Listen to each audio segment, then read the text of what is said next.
Magandang gabi, ngayon ay March 16, 2026. Ako si Midori Tachibana, ito ang Cool News Primetime. Sa ulo ng ating mga nagbabagang balita na ipanalo ng one battle after another ang Best Picture sa ika-78 edisyon ng Academy Awards. Nasungkit din ng pelikula ang Best Director, Supporting Actor, Adapted Screenplay pati na rin ang Best Casting na bagong kategorya ang ipinakilala ngayong taon. Nakagawa naman ng kasaysayan ng cinematographer na si Autumn Durald Arcapa bilang unang Pinay at Woman of Color na nanalo sa Best Cinematography para sa Sinners. It's a very, very honorable person, and he means it, and he really, truly means it. And I feel like I had to meet him, like this little girl that their mother, who's over there, told them that they could do anything, had to meet Ryan. That girl also had to look up Ellen Cross's name, who's also in this room today. And that girl also had to meet Rachel Morrison. I'm so honored to be here, and I really want all the women in the room to stand up, because I feel like I don't get here without you guys.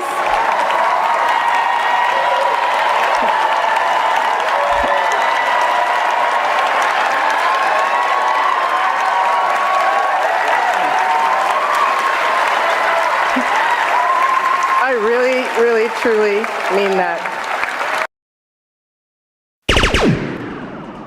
Nanalo rin ang Sinners ng 4 na Oscars para sa Best Actor, Original Screenplay at Score. Samantala, nagwagi naman ang K-pop Demon Hunters ng Best Animated Feature at Best Original Song para sa Golden. Si Jessie Buckley naman ng Hamnet ang nakakuha ng Best Actress, habang si Weapon star Amy Madigan naman ang nakasungkit ng Best Supporting Actress. Magsasagawa ng transport strike ang grupong Piston simula Huwebes, March 19 bilang pagtutol sa sunod-sunod na oil price hike dahil sa nangyayaring girian sa Middle East. Humigit kumulang 100,000 miyembro ang makikilahok sa protesta at transport strike. Ayon kay Piston National President Modi Floranda, mawawala ng mga jeepney driver na kumukonsumo ng 30 litro kada araw ng 3,600 pesos kapag tumaas ng 120 pesos kada litro ang presyo ng diesel. Dagdag niya, dapat nang buwagin ang value-added tax at excise tax sa mga fuel products, pati na pagsasawalang bisa ng oil deregulation law. Huwag kayong aalis, magbabalik ang Cool News Primetime matapos ang ilang saglit.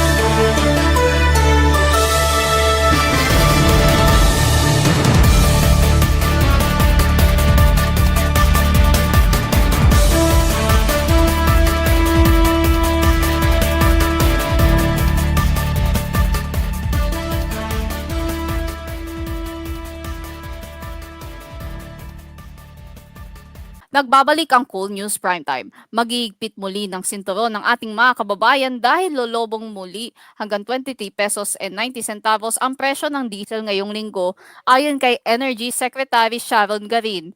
Aakyat naman sa 12 pesos and 90 centavos hanggang 16 pesos and 60 centavos kada litro ang gasolina.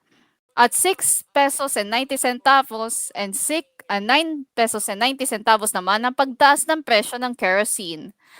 Samantala, pinaiigting na rin ng Philippine National Police ang pagmamanman sa mga gasolinahang nagpapatigil ng operasyon sa kalagitnaan ng pagtaas ng presyo ng petrolyo.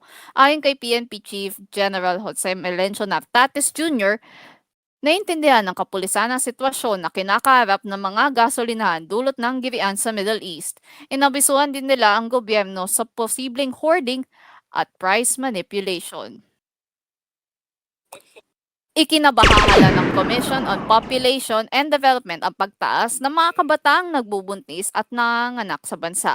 Sa tala ng Philippine Statistics Authority, 3,612 na mga batang edad 10 hanggang 14 na taong gulang ang nanganak noong 2024, mas mataas ng 8.9% kumpara noong 2023. Isinusulong din ng komisyon na mabilisang pagpasa ng Adolescent Pregnancy Prevention Bill na naglalayong maitatag ang comprehensive sexuality education program sa lahat ng pribado at pampublikong paaralan sa buong bansa. Kasama rin sa panukala ang pagpapalawak sa mga adolescent-friendly health services, pagtaguyod ng mga integrated service delivery networks at pag-iigting ng social protection programs. Ang ating mabilisang ratsyada ngayong araw. Binigyang diin ni Senator Bam Aquino sa Senate Panel on Basic Education na sila ay nabubuli at least once. Nakalate ng mga estudyante ng ikalimang baitang ang nagsumbong na sila ay nabubuli at least once a month at isa sa mga 3 estudyante ang nakararanas ng bullying sa mga eskwelahan. Aprobahan na sa Kongreso ang panukalang magbibigay kay Pangulo Ferdinand Marcos Jr. ng kapangyarihang pansamantalang itigil ang excise tax sa petrolyo matapos ito ma-certify as urgent. Tumaas ang approval rating ni Pangulo Ferdinand Marcos ng 11 puntos habang bumaba naman ng 4% ang ratings ni Vice President Sara Duterte sa pinakahuling survey ng Pulse Asia na inilabas ngayong araw. Pinasabog ng isang Iranian drone ang fuel tank malapit sa Dubai International Airport ngayong Lunes ayon sa mga otoridad. Ang ating huling salita ngayong gabi ay personal. 11 taon na nakararaan, sumaimpapawid ang isang istasyon sa telebisyon na nagpabago sa aking buhay. May mga nakaabot sa unang pagsibol nito sa himpapawid. Mayroon namang katulad ko na naabutan na ang Welcome to the CNN Family plug ilang linggo lang ang makalipas. Mga premyadong mamamahayag mula sa parent company nito ang sumalubong sa ating harapan. Ang aking natatandaan sa plug na ito ay ang pagbati ni na Christian Amanpour, Anderson Cooper, Richard Quest at marami pang iba. Mabuhay! I'm Anderson Cooper. I'm Christiana Manpour and you're watching CNN Philippines. Ito ang dahilan ng aking pagtahak sa mundo ng pamamahayag at nararapat lang na ito'y parangalan sa 11 anibersaryo ng pagsasahimpapawid ng CNN Philippines. Naging puntahan ito ng mga kababayan nating nagsawa sa inihahandog ng ibang mga istasyon. Panigurado ako na abutan ninyo ang mga programang Smerconish, Reliable Sources, Global Conversations, Newsroom, maging ang Anderson Cooper 360. Pero pinakatumatak sa mga tao ang unang vice presidential debate noong 2016. Kung naalala ninyo na parang minodelo ito sa mga nangyayaring debate sa CNN America, CNN US, na may podium, may batuhan ng mga sagot, may banters ng anchor. Pero doon sila pinakatatandaan at ito ang aking pagbubugay sa network na napamahal na sa akin kahit ngayon sila ay wala na.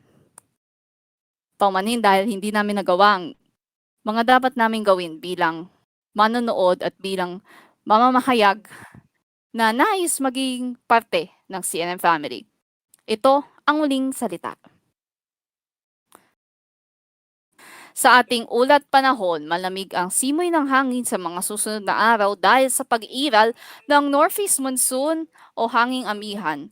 Makakaranas ng maulap at panakanakang pagulan ng Batanes, Cagayan, Isabela, Apayao, Aurora at Quezon.